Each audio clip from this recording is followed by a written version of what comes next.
sure we've all heard that too much of something can either kill you, harm you, etc. So my quote today mentions, "Too much of a good thing can be wonderful" by Mae West. So today I'm going to kind of contradict what I first said and see if doing something good too much can actually be beneficial to you. So by personal experience, I wake up every day at 5 in the morning and go for a run.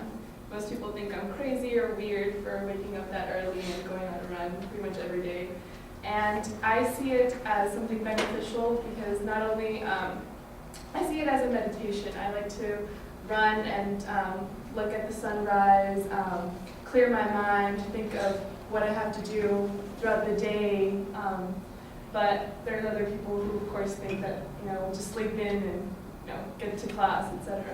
So that's one way I look at it. A second way is going back to dance. As you all know, I dance for a living, and the way I got my job was to practice. A lot of the time after my dance recitals, I would work on my technique, and I worked harder and got together with a lot of choreographers to expand my knowledge of dance. So when it came time to audition for Disneyland, I was prepared and I got the job. So that just goes to mention my quote, which too much of a good thing can be wonderful. And usually we see it the other way, but I want you to kind of change your perspective on it and look at it as a good thing. Thank you.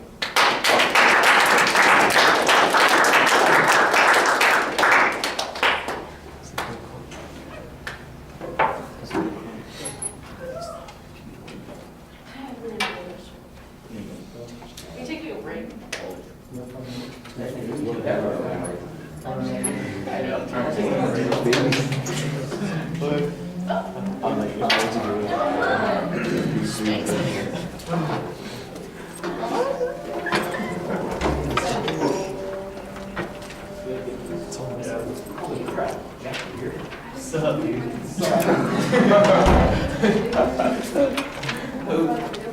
Pretty sure everyone got this. Yeah. Oh.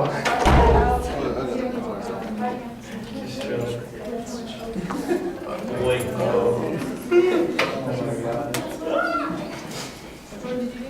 You're not right. You're not done. Wait, let me see about this. You look like Jake Gyllenhaal from Nightcrawler. I want to see that. I'm gonna see that. Oh, it's so great. I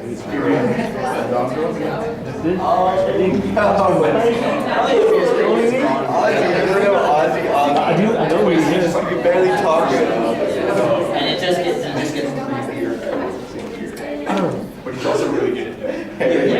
All right, Fiorella, I thought you had a nice summary of this idea at the beginning that you used as an attention device. That worked pretty well, and that you made a good transition to the point that you were going to make. There's not really a preview of what you're going to talk about. You just kind of start talking, and you don't really have any place to go once you got the running thing that you start going, and then you kind of default to your dance thing, and it didn't seem like it was going anywhere, which was kind of strange because that should be something that you're going into. So there's not a lot of detail on either of them, although I think they're probably good ideas to talk about. There just needs to be some development and some personal stories or something interesting about those particular points. I thought you did better on the first one than you did on the second one.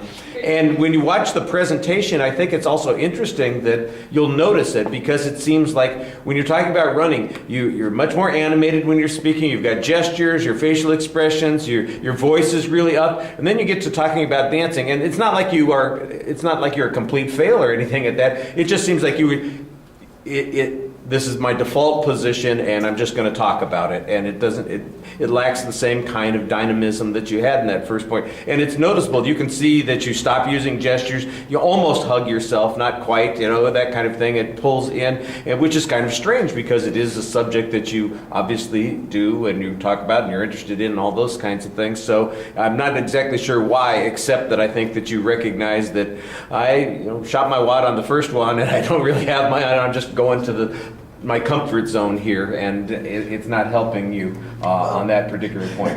But the delivery, like I said, especially on the first part, I thought was very successful. I haven't mentioned the time on most of the speeches. I'm going to mention yours. Didn't quite make 2 minutes, so a little thin. All right, thank you.